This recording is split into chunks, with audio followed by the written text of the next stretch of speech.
శ్రీ సూక్తము 15వ రుక్కు. తామ ఆవహ జాతవేదో లక్ష్మీ అనపగామిని యస్యాం హిరణ్యం ప్రభూతంగావో దాస్యోస్వాన్ విందేయం పురుషానహం.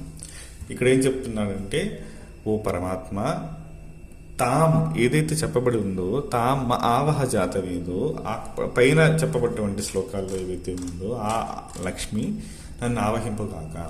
యస్యాం హిరణ్యం ప్రబూదంగావో దాస్యోస్వాన్ విందేయం పురుషోన్నం. ఇక్కడ దాస్య అనే పదం వాడారు, దాసులను కూడా నాకు ఇవ్వు అని.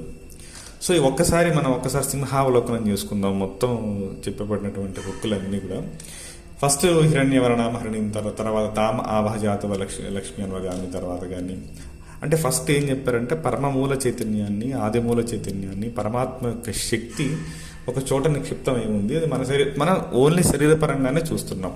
మరి విశ్వంగా అంతటా చెప్పాలంటే చాలా ఉంటుంది. ఓన్లీ మన శరీరంలో ఎలా పనిచేస్తుందో ఆ కోణంలో చూస్తే సహస్రార స్థితిలో ఉన్నటువంటి ఈ పరమమూల చైతన్యం ఏదైతే ఉందో అది నాకు నా శరీరం అంతా ఆవాహం అవ్వాలి, నాకు మొత్తం రావాలి. అది నా చైతన్య పరిధిలోకి నాకు ఆవాహన జరగాలి అని చెప్పేసి మనం కోరుకున్నాం.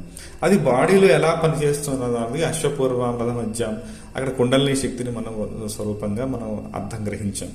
ఆ తర్వాత ఈ శరీరం అంతా ఎలా పనిచేస్తుంది అనేది కామసోస్మిత అన్నటువంటి రుకులో మనం ఏం చేసామంటే శ్వాస ప్రశ్వాసాల ద్వారా ఈ శరీరాన్ని నడపడుతుందని తెలుసుకున్నాం. ఆ తర్వాత ఈం అనేటువంటి బీజం, తర్వాత ఐదవ రుక్కులో ఈం అనే బీజం ద్వారా మనం ఆ యొక్క శక్తిని ఆశ్రయించాలి అని చెప్పాం.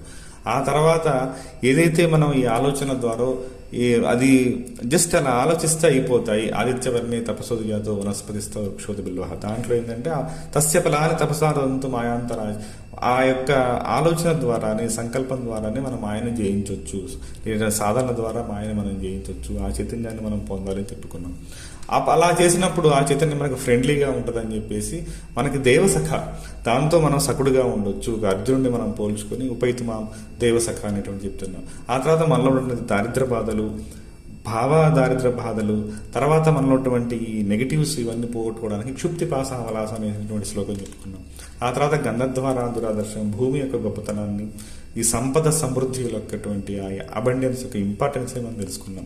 తర్వాత కర్దమైన ప్రజాభూత అనేటువంటి బుక్కులో ఈ భూమి జలము యొక్క ఈ సృష్టి యొక్క నిర్మాణ శక్తిని మన శరీరంలో ఎలా పనిచేస్తున్న రహస్యాన్ని తెలుసుకున్నాం. ఆ తర్వాత ఆపస్వందిని, మన శరీరంలో ద్రవించేటువంటి రకరకాల ఎంజైమ్లు, హార్మోన్స్ మన శరీరాన్ని ఎలా కంట్రోల్ చేస్తున్నాయి, వాటిని మనం ఎలా నియంత్రణ చేసుకోవాలి అనేటువంటి విషయాన్ని, ప్రతి కోరికని పుట్టిస్తున్నటువంటి శక్తులు మనకు అనుకూలంగా పనిచేయాలని సంకల్పం చేయాలని తెలుసుకున్నాం. ఆ తర్వాత ఆర్థాం పుష్కరణి పుష్టిం, ఇదంతా కూడా ఈ మన శ్వాస పుష్కరణి పుష్టిం యష్కరణి అష్టిమి 14-15 శ్లోకాల్లో యోగ విద్యని, యోగ రహస్యాన్ని, శ్వాస విద్యని తెలుసుకొని మన కంట్రోల్స్లో తెచ్చుకోవాలి, ఈ శక్తిని మనకు అందుబాటులో ఉంచుకోవాలని, ఇదంతా కూడా మనకు అందుబాటులో ఉంటే శరీరం మనకి దాస్యోస్వాన్ విందేయం పురుషనహో, దాసుల్లాగా పనిచేస్తుంది. మన ఆజ్ఞ మేరకు, మన సంకల్పం మేరకు ఈ మిగతా ప్రకృతి అంతా కూడా మనకు మన అధీనంలో ఉంటుంది అనేటువంటి విషయం అనమాట. అంటే చైతన్య శక్తిని మనం గ్రహించాలి, మన శరీరం పనిచేస్తున్న చైతన్య శక్తుల్ని మనం గుర్తించాలి.